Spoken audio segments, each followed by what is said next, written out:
Vamos a entrar con el análisis. Para ello nos acompaña Asdrúbal González, es abogado, director de la ONG National Human Rights Network, con sede en Madrid, España. Nos acompaña desde Madrid. Abogado, buenas noches, bienvenido, ¿cómo está? Hola, saludos. Bueno, prefiero que me llamen defensor de los derechos humanos porque me identifico más con mi labor.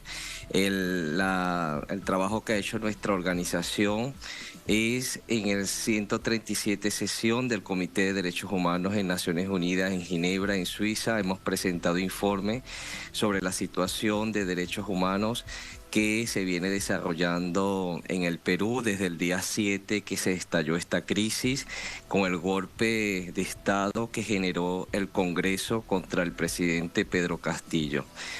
Nuestra organización ha venido denunciando la violación a los derechos humanos que se le ha venido cometiendo al presidente Castillo y contra la población civil. Nuestra organización no entra a valorar la gestión del presidente, sino a velar y a denunciar las violaciones de sus derechos humanos como se le han venido cometiendo por parte del gobierno de facto que hoy hay en el Perú. En este sentido, hemos documentado una serie de denuncias ante los distintos organismos de Naciones Unidas, como el Comité de Derechos Humanos, Grupo de Trabajo de Detenciones Arbitrarias y los procedimientos especiales de Naciones Unidas, donde hemos entregado denuncias de diversas personas, víctimas de represión, víctimas de persecución política por parte de los organismos de seguridad, la policía y las Fuerzas Armadas Nacionales. Sí, Asdrúbal, ya que usted nos dice que mejor prefiere que nos lo identifiquemos como defensor de derechos humanos, así que así es, Asdrúbal González. La postura que ha tomado Naciones Unidas, ¿cómo interpretarla? Después de que se han presentado estas denuncias, ahí estaban la petición de informes al gobierno de la presidenta designada Dina Boluarte. ¿Esto es parte de un trámite o es la evidencia de la preocupación que tienen los relatores de Naciones Unidas acerca de la violación de derechos humanos en el Perú?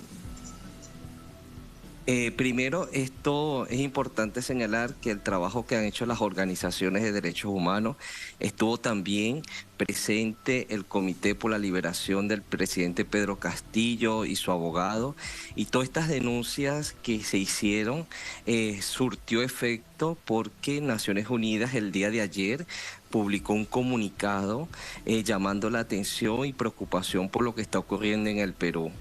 Y las preocupaciones que ya ustedes han transmitido ahorita en el programa de algunos testimonios y solicitudes de expertos independientes de Naciones Unidas que llaman la atención sobre ejecuciones sumarias, violaciones al derecho a la manifestación, el debido proceso, y también ya conocen ya del caso del presidente Castillo. Este es un avance y muy importante porque el grupo de trabajo de detenciones arbitrarias ya tiene en sus manos el expediente del presidente Castillo para estudiarlo y poder determinar si su detención es arbitraria y por ello violatoria a los derechos humanos. Pidieron una serie de requisitos al Estado sobre la causa que se le siga al presidente Castillo, si se cumplió con la normativa constitucional en su artículo 99 y 100, y si se llevó a cabo el proceso de vacancia y de antejuicio de mérito que arrojó en su destitución ilegal. Estas preguntas puntuales... Eso, Asdrúbal, fue precisamente lo que parte de la violación del debido proceso al entonces presidente Pedro Castillo. Es que no hubo un debido proceso, se violó su inmunidad como jefe de Estado.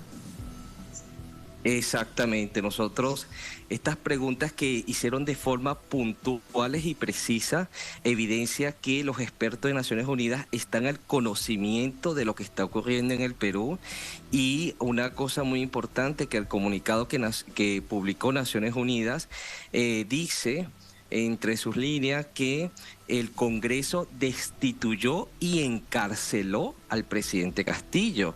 Esto es una evidencia de que el presidente vivió un golpe de Estado. Entonces, esta situación deja al descubierto una grave situación de lo que está ocurriendo en el Perú, que lamentablemente la OEA ha guardado un silencio cómplice, igual que lo guardó con el golpe de Estado que se vivió en 2019 contra el presidente Evo Morales. Pero estamos viendo que el sistema de Naciones Unidas sí está por lo menos respondiendo a las denuncias de la población y de la represión que está sufriendo la población, están al conocimiento y ya se está generando una preocupación ya a nivel internacional sobre la situación del Perú. Con respecto a la comparación que usted hace y el golpe de Estado del presidente Evo Morales en 2019, la gran diferencia con respecto a la Organización de Estados Americanos, Asdrúbal, es que fue parte de la estrategia para dar el golpe al entonces presidente Evo Morales. Aquí lo que ha hecho es guardar absoluto silencio. Con respecto a lo que pueda significar y las implicaciones de esta preocupación que tiene Naciones Unidas. A nivel interno, ¿qué significa esto? A nivel interno, con este gobierno designado, un gobierno que no fue electo por el pueblo y que ese mismo pueblo está exigiendo por eso mismo unas elecciones generales anticipadas, este 2023. Primero queda en evidencia ante la comunidad internacional que no hay instituciones democráticas en el Estado. Segundo, que todos los poderes del Estado están secuestrados. Tercero, queda también en evidencia que hay una violación grave a los derechos humanos porque como lo han manifestado ustedes en las declaraciones de los expertos, ya tienen conocimiento de serias violaciones como el tema de ejecuciones, desapariciones y una serie de delitos que se pueden constituir hasta en crímenes de lesa humanidad, de genocidio, como son las preliminares investigaciones que se vienen haciendo. Y lo otro es que estas investigaciones, estas declaraciones que están haciendo los órganos de Naciones Unidas se pueden constituir en unas investigaciones preliminares a nivel internacional que pueden arrojar ya en una investigación internacional.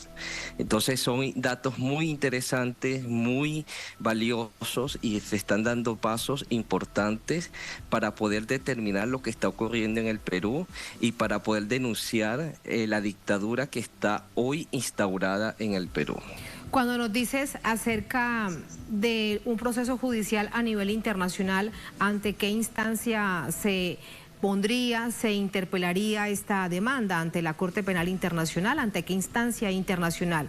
Porque los casos están muy bien documentados. La masacre de Juliaca, por ejemplo, están los testimonios, están los videos, están las fotografías, están además los informes forenses, informes de medicina legal que dan cuenta cómo fueron asesinados más de 19 personas por parte de agentes del Estado.